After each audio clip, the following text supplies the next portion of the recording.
خلقناكم من تراب ثم من نطفة ثم من علقة ثم من مضغة।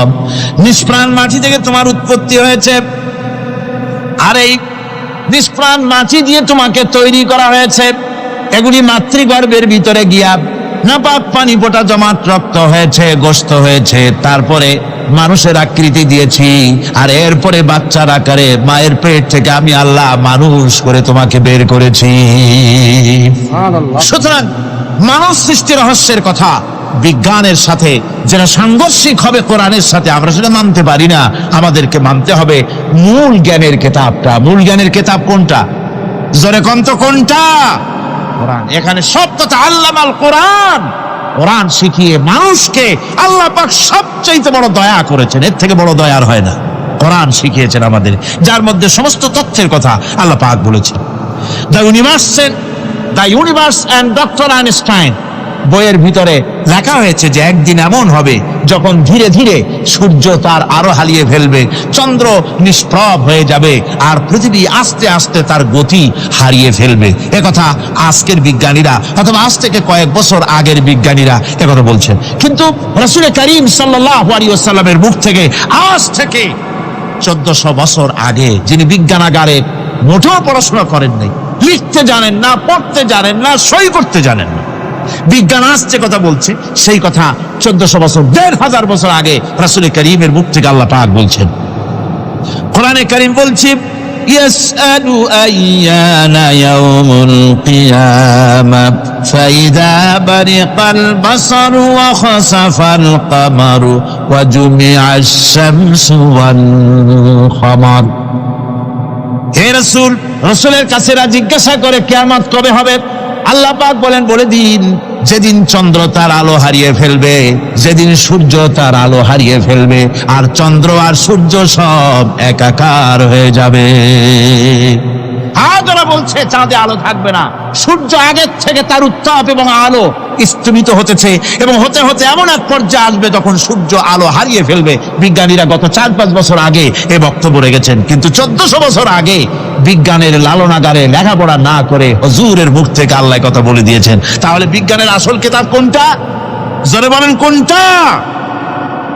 আল্লাহ পাক আরো বলেন ইজা শামসু কুবিরাত ওয়া ইযান নুজুমুন কাদারাত ওয়া ইযাল জিবালু সুজ্জিরাত।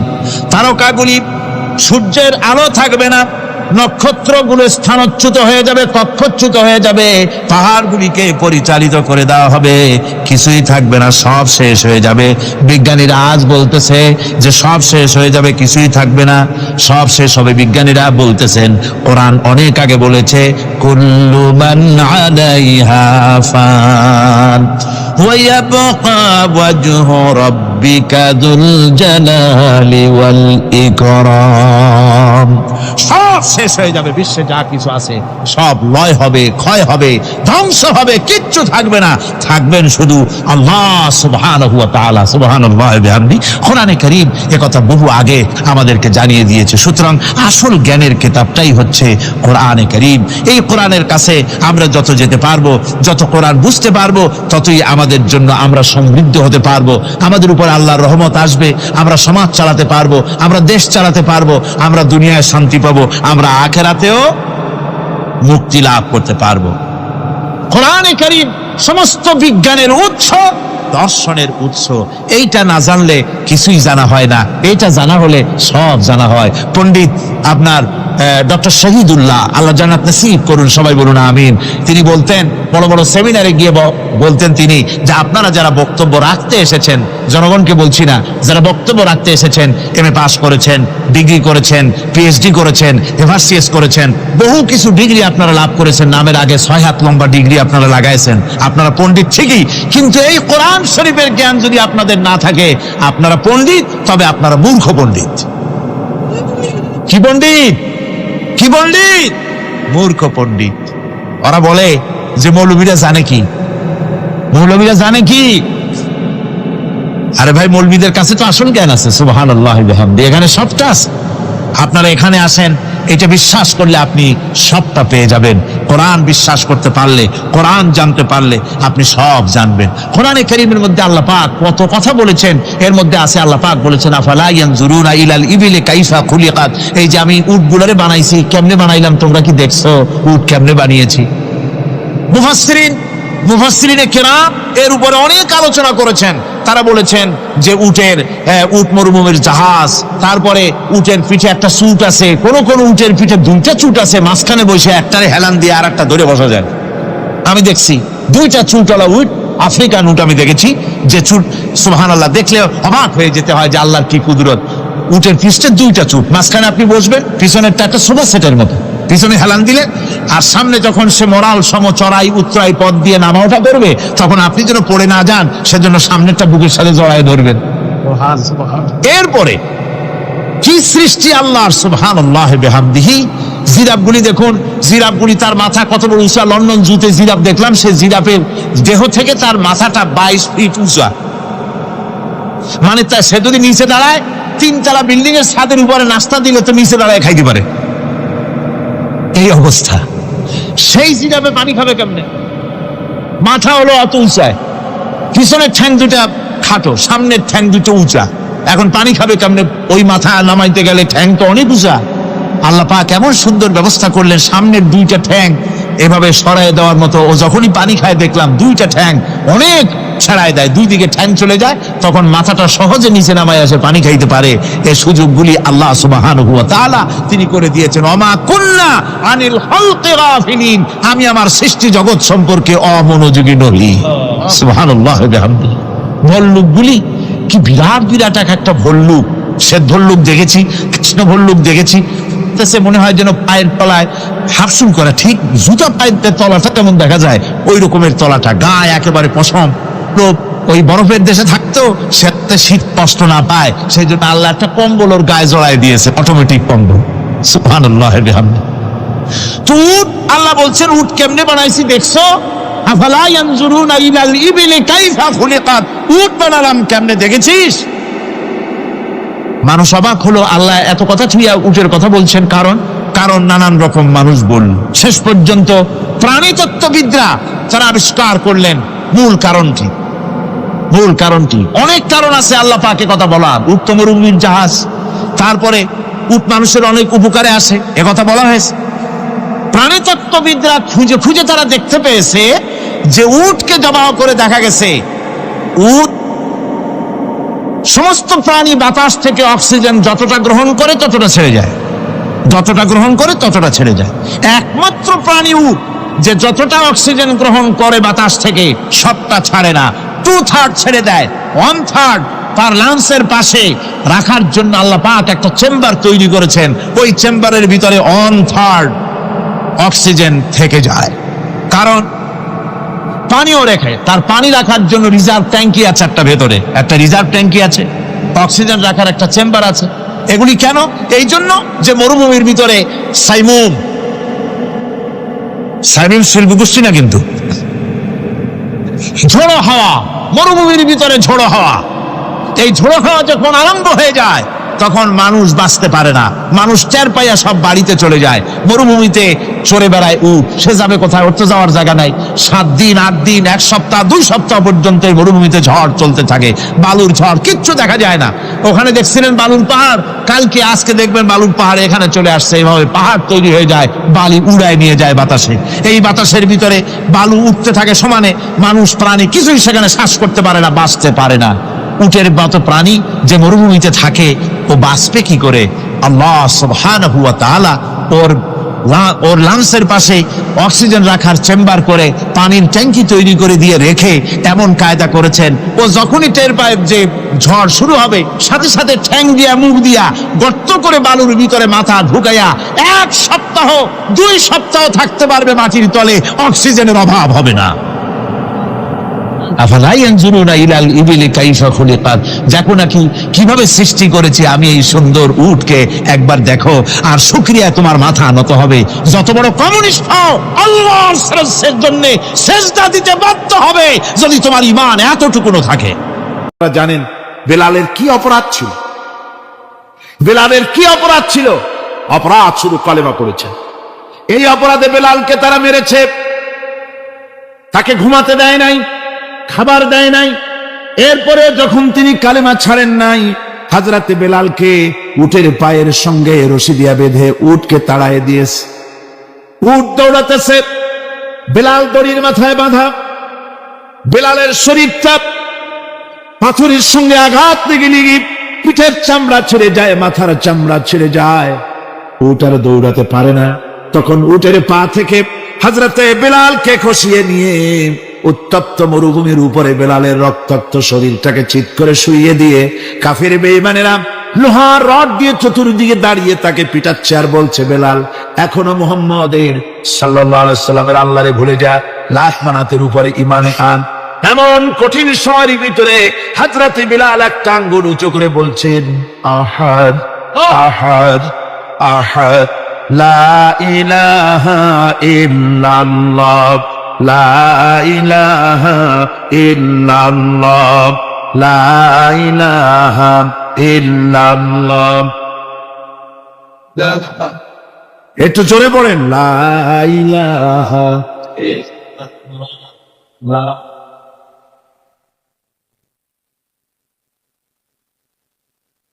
লা ইলাহা ইল্লাল্লাহু মুহাম্মাদুর রাসূলুল্লাহ। আমার ভাইরা, ওরা হযরতে খাব্বাবকে বেঁধেছে, খুঁটির সাথে বেঁধে চতুর্দিক থেকে তীর নিক্ষেপ করছে, তরবারি মারতেছে, শরীরের গোশত টুকরা টুকরা হয়ে পড়তেছে। এরপরে কাফেরের নেতা বলতেছে, থামো, একটা কথা বলে নেই। জিজ্ঞেস করছে, খাব্বাব তোমাকে ছেড়ে দিতে পারি একটা শর্ত যদি মানো, তোমার পরিবর্তে এখানে এনে আল্লাহর নবীকে, তোমাদের নবীকে এনে বাঁধবো, তার উপর অত্যাচার করব, এটা যদি মানো তোমারে ছেড়ে দিতে পারি।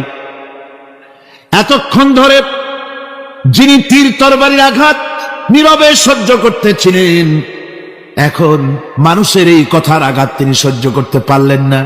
হযরতে খাব্বাব ডাক দিয়া বলেন, ও কাফির বেঈমানেরা শোনো, তোমাদের হাত দিয়া আল্লাহর নবীকে এখানে এনে, তোমাদের হাত দিয়ে তীর তরবারি তো দূরের কথা, তোমাদের নাপাক হাত দিয়া আল্লাহর নবীর গায়ে যদি একটা ফুলও নিক্ষেপ করো, আমার শরীরের ভিতরে এক ফোঁটা রক্ত থাকতে আমি তা বরদাস্ত করবো না।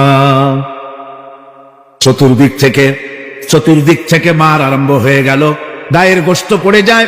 হযরতে খাব্বাব মনে করলেন এখন তো আর জীবন বাঁচবে না, বুঝি মরে যাব। তিনি তখন বললেন, রব্বুল আলামিন, আমার তো সময় হয়ে এসেছে বোধহয়, আমার এখন জীবনের শেষ মুহূর্তে আমার মন চায় যদি দুইটা সেজদা তোমারে দিতে পারতাম, 2 রাকাত নামাজ যদি পড়তে পারতাম, জীবনটা আমার খুশি হয়ে যেত। কিন্তু আমি বান্ধা, কেমন করে আমি সেজদা দেব? সেজদা দেওয়ার কোন উপায় আমার নাই। তবে কাবা শরীফের দিকে আবার মুখ ঘুরানো আছে, আমি আমার মাথাটা একটুখানি নিচু করে নিলাম। আমার এই মাথা নিচু করাকে আমার জীবনের শেষ সেজদা হিসেবে ধরে নিও। কাফির বেঈমানেরা হযরতে খাব্বাবের মাথা ধরি অন্যদিকে ঘুরিয়ে দিল। হযরতে খাব্বাব পড়লেন, ফাইনামা তুওয়াল্লু ফাসাম্মা ওয়াজহুল্লাহ, যেদিকেই মুখ ঘুরাও সেদিকেই আল্লাহ, আল্লাহ ছাড়া কোনো দিক নাই। আমার ভাইরা, এই জিহাদে এত বড় ফজিলত আল্লাহ রাব্বুল আলামিন দেখেছেন। দ্বীন প্রতিষ্ঠার জন্য যারা লড়ে, আল্লাহ পাক তাদের জন্য বিরাট নিয়ামত রেখেছেন। সুবহানাল্লাহ পড়ে, লা তামাসসুহান নার ওয়া আইনুন বাকাত মিন খাশিয়াতিল্লাহ ওয়া আইনুন বাতাত তাহরিসু ফি সাবিলিল্লাহ, রাওয়াহু তিরমিজি। হযরত ইবনে আব্বাস রাদিয়াল্লাহু তাআলা তিনি বলছেন, আমি রাসূলুল্লাহকে বলতে শুনেছি, আল্লাহর নবী বলেছেন, 2টি চোখকে জাহান্নামের আগুন 2টা চোখকে স্পর্শ করবে না। একটা চোখ হচ্ছে গভীর রাত্রে যারা আল্লাহর ভয়তে, জাহান্নামের ভয়তে যারা কান্দে, জাহান্নামের আগুন ওই চক্ষুকে স্পর্শ করবে না।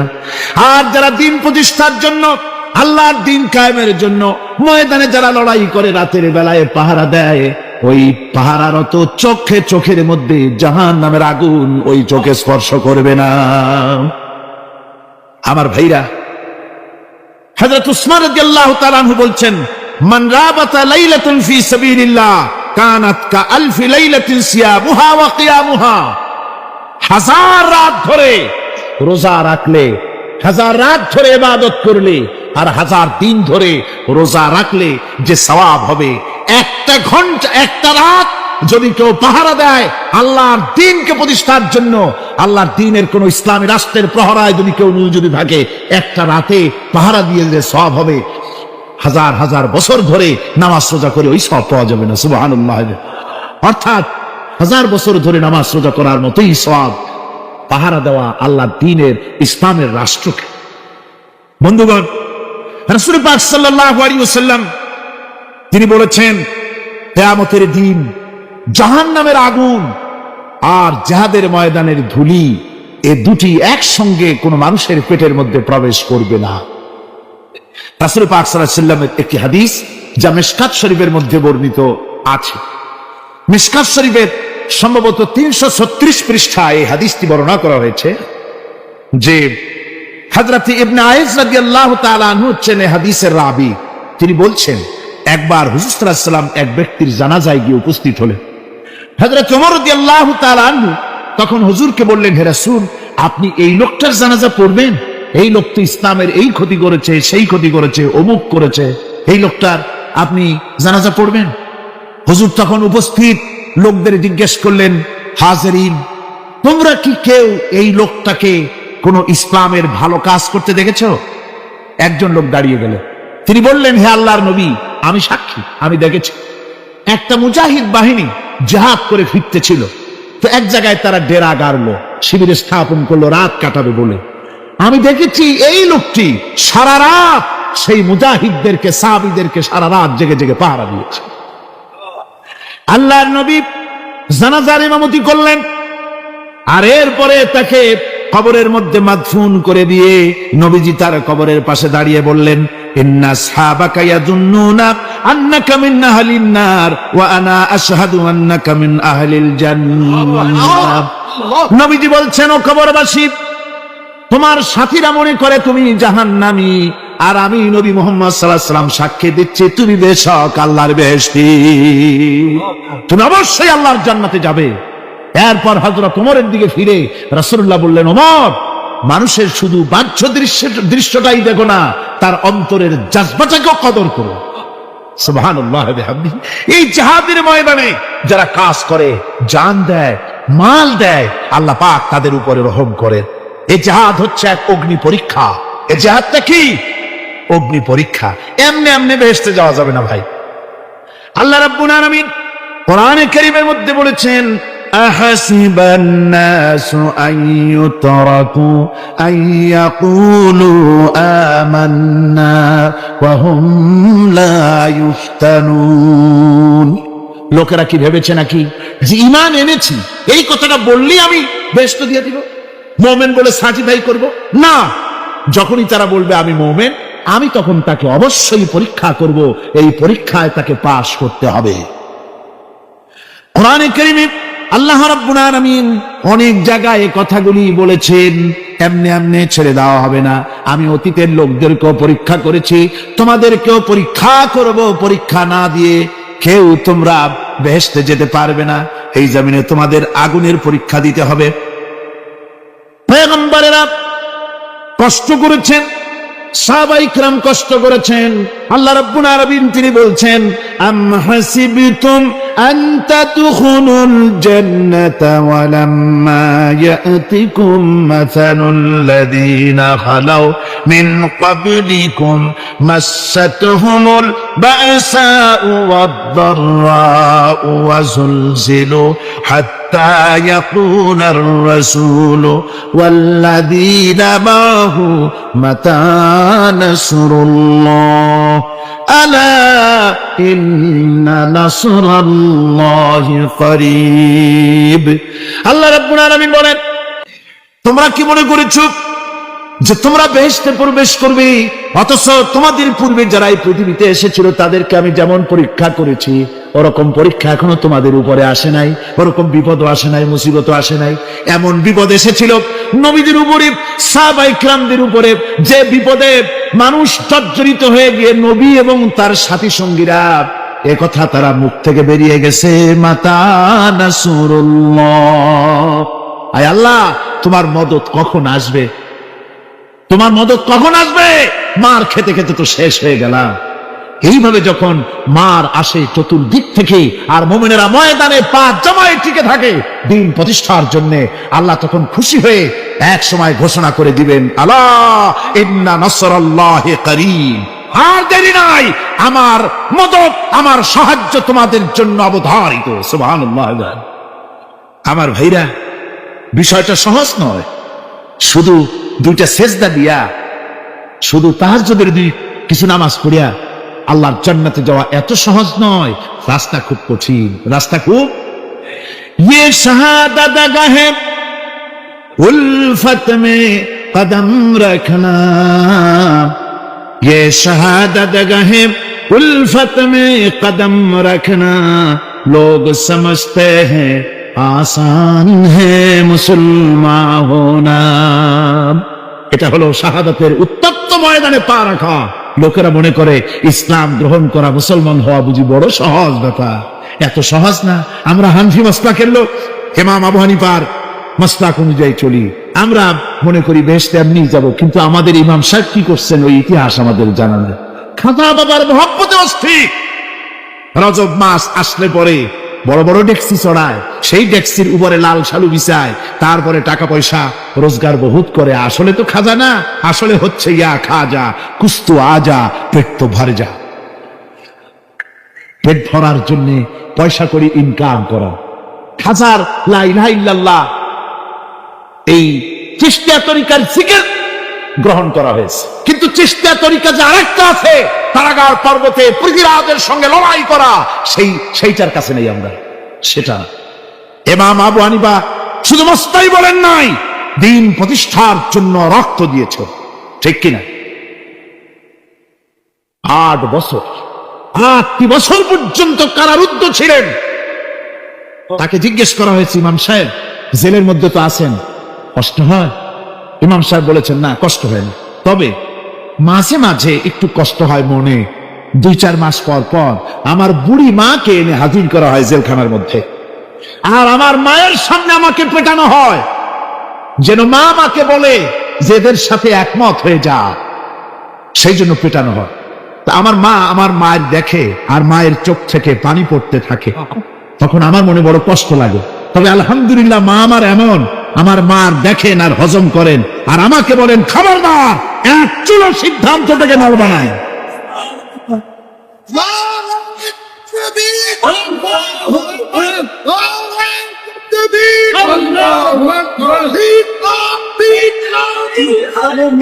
আমার ভাইরা, ইমাম মালিক 28 দিন পর্যন্ত তাকে বাতিলরা বেঁধে দিয়ে গেছে, হাত পিঠ মোড়া দিয়ে 28 দিন বাঁধা।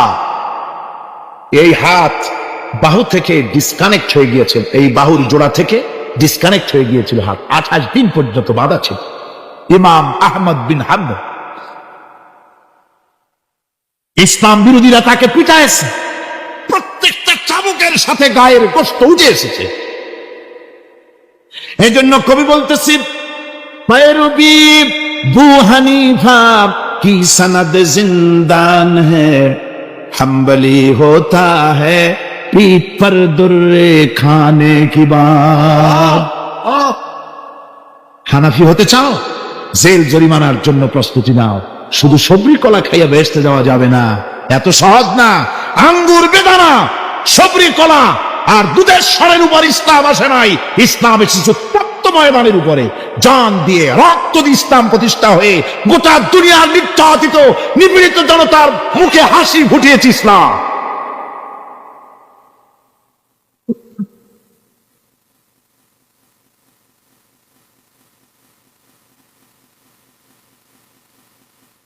আমার ভাইরা, এই জাহাজ যখন শুরু হয়ে যাবে, মুসলমানেরা যখন আল্লাহর দয় বিধান কায়েমের জন্য যখন লড়াইয়ের ময়দানে যখন ঝাঁপায়া পড়বে, সে ময়দানে যদি তাদের অস্ত্র কম থাকে, জনসংখ্যা কম থাকে, আল্লাহ রাব্বুল আলামিন ওয়াদা করেছেন, ওয়া কানা হাক্কান আলাইনা নাসরুল মুমিনিন। আল্লাহ রাব্বুল আলামিন বলেন, মুমিনরা যখন বিপদে পড়ে যায়, তখন মুমিনদের সাহায্য করা আমি আল্লাহর জন্য ওয়াজিব হয়ে যায়। আমি আল্লাহর জন্য ওয়াজিব। আমার মোমেন ময়দানে মার খাবে আমার দিনের জন্য, আর আমি তাকায় তাকে দেখবো না, তা হবে না। প্রাথমিক পর্যায়ে দেখবো যে তোমরা আসলেই দিন প্রতিষ্ঠার জন্য লড়ো কিনা। তোমাদের বিবি বাল বাচ্চা তোমাদের সামনে শেষ হবে, ঘর বাড়ি চলে যাবে, চাকরি যাবে, সব যাবে, তারপরেও আমার দিন প্রতিষ্ঠার জন্য ময়দানে টিকে থাকো কিনা। যদি তা থাকো তাহলে আমার মদত অবশ্যম্ভব। আর কাফিরদের বিরুদ্ধে বিজয়ের জন্য রব্বুল আলামিন বলেছেন, ওয়া কাফাল্লাহুল মুমিনিনাল কিতালা ওয়া কানাল্লাহু কাবিয়্যান আজিজা। কাফিরদের বিরুদ্ধে লড়াইয়ের ময়দানে মুসলমানদেরকে সাহায্য করার জন্য আল্লাহই যথেষ্ট। কে যথেষ্ট? আল্লাহ যথেষ্ট।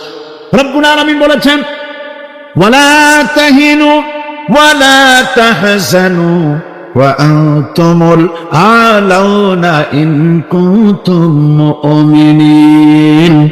কোনো ভয় নাই, কোনো চিন্তা নাই, যদি তোমরা মুমিন হও আমি আল্লাহ রব্বুল আলামিন তোমাদেরকে বিজয়ী করব। এ ওয়াদা কার? আল্লাহর ওয়াদা কখনো মিথ্যা হয়? আল্লাহ কি মিথ্যা কথা বলেন? নাউযুবিল্লাহ। ওয়ামান আসদাকু মিনাল্লাহি কিলা। আমি আল্লাহর চাইতে সত্যবাদী আর কে হতে পারে? আল্লাহ পাক বলছেন, আমি সাহায্য করব তোমাদেরকে, যদি প্রয়োজন হয় তাহলে আমি ফেরেশতা দিয়ে সাহায্য করব। সুবহানাল্লাহ।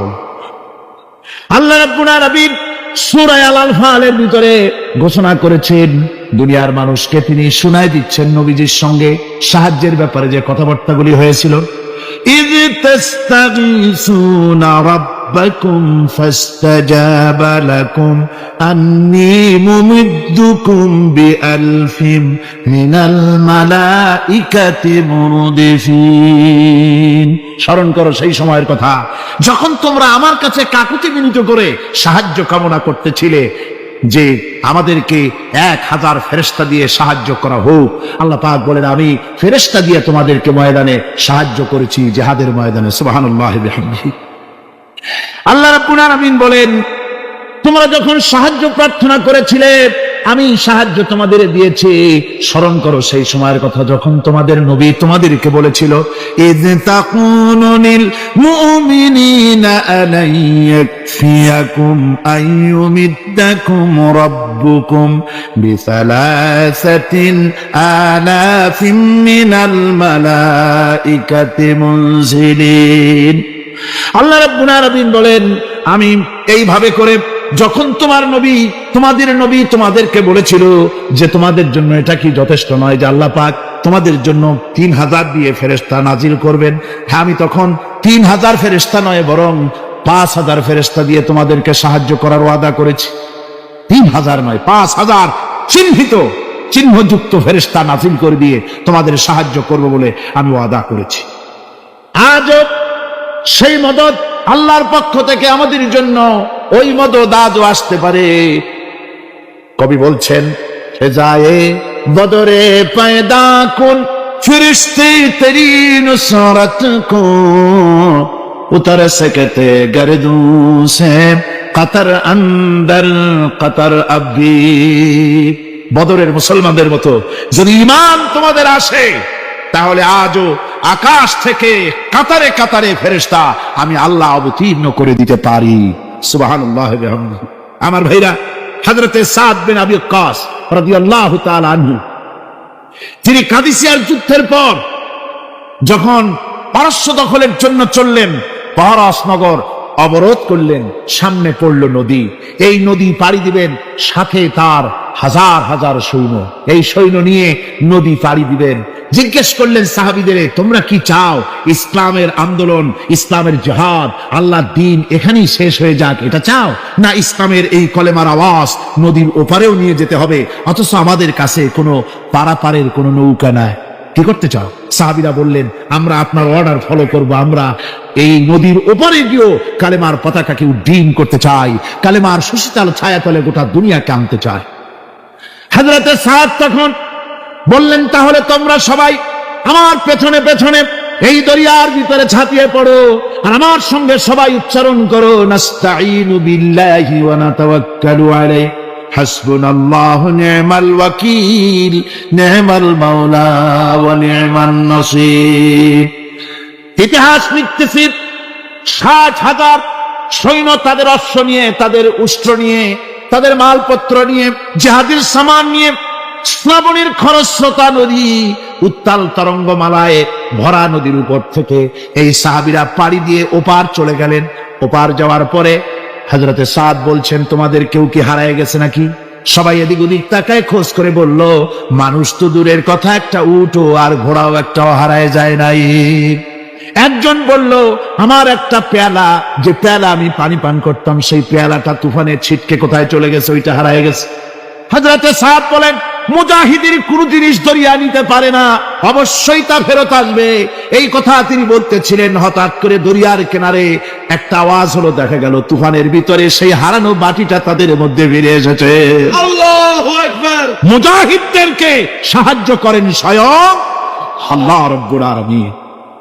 আফ্রিকার জঙ্গলের কাছে, ভিন্ন ইতিহাস, জঙ্গলের কাছেই মুসলমানদেরকে থাকতে দেওয়া হয়েছিল। মনে করা হয়েছিল জঙ্গলের সমস্ত হিংস্র প্রাণীরা এই মুসলমানদের শেষ করে দেবে, যুদ্ধ করা লাগবে না। হযরতে সাদ সে অবস্থা বুঝতে পারলেন, তিনি একটা মঞ্চ তৈরি করলেন। সেই মঞ্চের উপরে দাঁড়ায় জঙ্গলের প্রাণীদের দিকে লক্ষ্য করে তিনি নোটিশ জারি করে দিলেন, বললেন, ইয়া আইয়াতুহাল হাশারাত ওয়াস সিবাউ নাহনু আসহাবু রাসূলুল্লাহ সাল্লাল্লাহু আলাইহি ওয়াসাল্লাম। হে জঙ্গলের হিংস্র প্রাণীরা, আমরা আল্লাহ রাসূলের সাহাবী, ফাইন্নানা সিলুনা ফামান ওয়াজাদনা বাদাহু কাতালনাহু। আমরা রাসূলের সাহাবী, এইখানে আল্লাহর দ্বীনকে কায়েম করার জন্য আমরা এসেছি, আল্লাহর কলেমার আওয়াজ নিয়ে আমরা এখানে রাত কাটাবো। সুতরাং এই জঙ্গলের ভিতরে হিংস্র প্রাণী যত আছো, সব আমাদের এই জায়গা ছেড়ে অন্যত্র চলে যাও। আফ্রিকার জঙ্গলি মানুষেরা চিন্তা করলো, মানুষের কথা কি জঙ্গলি প্রাণীতে শোনে নাকি, পাগলে কয় কি? তারা তাকায় তাকায় দেখলো, হযরতে সাদের এই ঘোষণার পরে বাঘের কাতারে বাঘ, সিংহের কাতারে সিংহ, সাপের কাতারে সাপ, যার যার ডিম আর বাচ্চাগুলি মুখে কামড়াইয়া সাহাবীদের এলাকা ছেড়ে দিয়ে তারা অন্যত্র চলে গেল। আমার মুসলমান ভাইরা, এই ছিল মুসলমানদের ইতিহাস। দ্বীন প্রতিষ্ঠা করার কাজে মুসলমান এগোলে আল্লাহই মদত করেন। কে মদত করেন? বিশ্বকবি, কবি সম্রাট আল্লামা ইকবাল রহমতুল্লাহ আলাইহি বলেছেন, দস্ত দস্ত है दरिया भी न छोड़े हमने, दस्त दस्त है दरिया भी न छोड़े हमने, बहर जुल्मत पे दौड़ा दिए घोड़े हमने। আমরা সেই মুসলমান, প্রান্তর তো প্রান্তর, আমরা দরিয়ার খরস্রোতা উত্তাল তরঙ্গের উপর থেকে ঘোড়া দাবড়িয়ে আফ্রিকার ভূখণ্ডে কালেমার পতাকা আমরা উড্ডীন করেছি। আমরা সেই মুসলমান।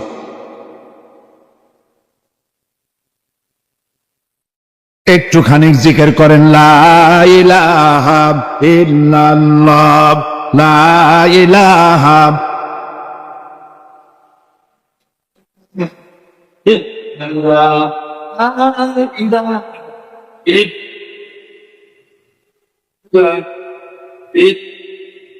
লা ইলাহা ইল্লাল্লাহু মুহাম্মাদুর রাসূলুল্লাহ। সমুদ্রের ঢেউকে, দাজলা নদীর ঢেউকে আল্লামা ইকবাল স্মরণ করায় দিচ্ছেন, ও দরিয়ার ঢেউ, ऐ मौज जजला तू भी पहचानती है हमको, अब तक है तेरा दरिया अफसाना हमारा। হে টাইগ্রিসের উত্তাল উত্তাল তরঙ্গমালা, নিশ্চয়ই তোমার ভুলে যাওয়ার কথা নয় যে তোমার উপর থেকেই আমরা দরিয়া পার হয়ে উপরে গিয়ে কালেমার পতাকা উড্ডীন করেছিলাম। আমরা সেই মুসলমান। আজ ইসলামী চেতনা হারায়া আমরা আজকে দুনিয়ার মধ্যে সবচাইতে লাঞ্ছিত, পদদলিত, হেয় প্রতিপন্ন জাতিতে পরিণত হয়েছি। আমার ভাইরা, মহাকবি, বিশ্বকবি, কবি সম্রাট আল্লামা ইকবাল রহমতুল্লাহ আলাইহি সুন্দর করে বলেছেন, মুসলমানদেরকে লক্ষ্য করে বলেছেন, ঘোষণা করো, বাতিলদেরকে জানায়া দাও, আমরা মাথা নত করার জাতি নই। আমরা মাথা নত করার জাতি? ভারত আজ আমাদের দিকে চোখ রাঙায়, ভারত চোখ রাঙায় তাকায় আমাদের দিকে, দুনিয়ার অনেকেই আমাদের দিকে চোখ রাঙায়। বিশ্বকবি আল্লামা ইকবাল বলেছেন, বাতিল সে দবনে ওয়ালে আয়ে আসমান নেহি হাম, बातिल से दबने वाले आए आसमां नहीं हम, सोबर कर चुका है तू इम्तिहान हमारा। বাতিলের সামনে মাথা নত করার জাতি আমরা নই। ওই আকাশ সাক্ষী, এ জমিন সাক্ষী। আমরা মাথা দিয়েছি কিন্তু মাথা নত করি নাই, শির দিয়েছি আমামা দেই নেই, সে জাতি আমরা। সুবহানাল্লাহ ওয়া বিহামদিহি। সেই জাতি আজ দুনিয়ার বুকে লাঞ্ছিত পদদলিত হচ্ছে। কারণ কি? কারণ হচ্ছে একমাত্র এই যে আমরা আমাদের জীবনের উদ্দেশ্য ভুলে গিয়েছি। আমার ভাইয়েরা, আল্লাহর এই রাস্তায়, আল্লাহর এই দিন প্রতিষ্ঠার জন্য লড়াই হবে, জেহাদ হবে। জেহাদের কথাই বলতেছি। এই জেহাদ হলো পৃথিবীর নির্যাতিত নিপীড়িত মানুষের মুক্তির জন্য জেহাদ। জেহাদ কি জন্যে? আমরা রাষ্ট্রপ্রধান হব, আমরা দেশ দখল করব, নেতৃত্ব দিব, এজন্য নয়। আমরা জেহাদ করব মানুষকে, মানুষের তৈরি করা মতবাদ, নির্যাতন থেকে, জুলম থেকে, অত্যাচার থেকে মানুষকে বাঁচাবার জন্য, মানবতা নিগৃহীত নির্যাতিত মানবতার মুখে মুক্তির হাসি ফুটাবার জন্য আমরা করব লড়াই। সেই লড়াইয়ে এগিয়ে আসতে হবে তরুণদেরকে। কাদেরকে? জোরে বলতে হবে, কাদেরকে? তরুণদের আসতে হবে, যুবকদের আসতে হবে। আমার আনন্দে বুক ভরে যায় যখন দেখি মাহফিলে, আজকে তো এই মাহফিল কোরআনে কারীমের কথা এই ভূখণ্ডে আল্লাহ বলার তৌফিক দিয়েছেন। 35টি বছর পার হয়ে গেছে, জীবনের 35টি বছর কোরআনে কারীমের সামান্য একটু খেদমত করার তৌফিক আল্লাহ পাক দান করেছে। যখন এই কাজ প্রথম শুরু করি তখন দেখেছি মাহফিলে যারা আসে তাদের 95% দাড়ি পাকা বুড়া মানুষ। কিন্তু দিন যত যেতে লাগলো, দিন যত যেতে লাগলো, 71 পার হয়ে গেল, 72, 73, 74 এলো, আস্তে আস্তে দেখা গেল চিত্র উল্টে গেল। আজ মসজিদে তরুণদের জন্য জায়গা পাওয়া যায় না। যারা মসজিদে যায় সব তরুণ। যারা আগে হজে যেত সব বুড়া মানুষ, পাপ করার আর কোনো বয়স নাই, তখন যাইতো হজ করতে। এখন আলহামদুলিল্লাহ তরুণেরা যায় হজ করতে বেশিরভাগ। আজকের মাহফিল দেখুন, দাঁড়ায় দেখতে বলি নেই, জায়গায় বসে আর ডাইনে বা একটু তাকায় দেখেন কারা বেশি, দাড়ি পাকা না যুবক? যুবক আর তরুণ দিয়ে আল্লাহর এই মুজাহিদ, আল্লাহর এই গোলামদের দিয়ে আল্লাহ মাহফিল ভরে দিয়েছেন। জোরে কোন সুবহানাল্লাহ, জোরে কোন আলহামদুলিল্লাহ। এই তরুণ যুবকরাই হচ্ছে ইসলামের সম্পদ। ইসলামের সম্পদ কে? তরুণ আর যুবকেরা। তোমাদের অবদান ইসলামে সব চাইতে বেশি। মনে রাখবেন যুবকেরা, শোনো, ইসলাম প্রতিষ্ঠিত হয়েছে তোমাদের রক্তের উপরে। কাদের রক্তের উপরে? যুবকদের রক্তের উপরে। যারা ইসলাম প্রথম কবুল করেছিলেন তারা কিন্তু বুড়ো ছিলেন না কেউ। প্রথম যে ব্যক্তি ইসলাম কবুল করলেন হযরতে সাইয়্যিদুনা আবু বকর সিদ্দিক রাদিয়াল্লাহু তাআলা আনহু, বয়স ছিল 37 বছর। 37 বছর বয়সে দাঁতটা পড়িয়া খুনখুনা বুড়া হয়ে গেছিল নাকি? হযরত ওমর ইসলাম যখন কবুল করেন তখন তিনি ছিলেন 26 বছরের টকবগে যুবক। যৌবনের রক্ত পা এবং মাথা পর্যন্ত শিরায় উপশিরায় ধাবমান এই যুবক হযরত ওমর 26 বছর বয়সের সময় ইসলাম কবুল করেন। হযরত আব্দুর রহমান বিন আউফ যখন ইসলাম কবুল করেন বয়স ছিল মাত্র 17 বছর। হযরত আলী যখন ইসলাম কবুল করেন তখন বয়স ছিল মাত্র 8.5 বছর। তোমাদের মতো তরুণেরা, যুবকেরাই সর্বপ্রথম কালেমার পতাকা ধারণ করে রাসূলকে সাহায্য করেছিল। সুবহানাল্লাহ।